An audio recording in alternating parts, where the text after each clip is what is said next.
कि पता नहीं कौन सी चीज़ है जिसके ऊपर टैक्स लगा हुआ है और कौन सी चीज़ ऐसी है जिसके ऊपर टैक्स नहीं लगा। तो यहाँ तक कर लें, इसके बाद कल जो है वो हम प्रोग्रेसिव और रिग्रेसिव टैक्स को डिस्कस करें।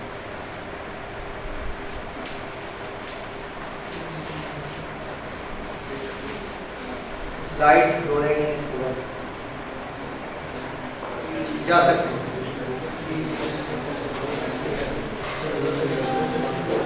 कल हो गया T20 आज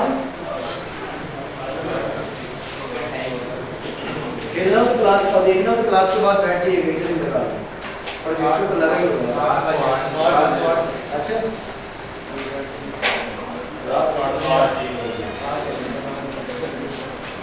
अगर तो आ जाएंगे फिर कहीं लगा। चलिए करता हूँ मैं बात। अगर तो ये ना कि प्रोजेक्टर लगा के हम बैठे नहीं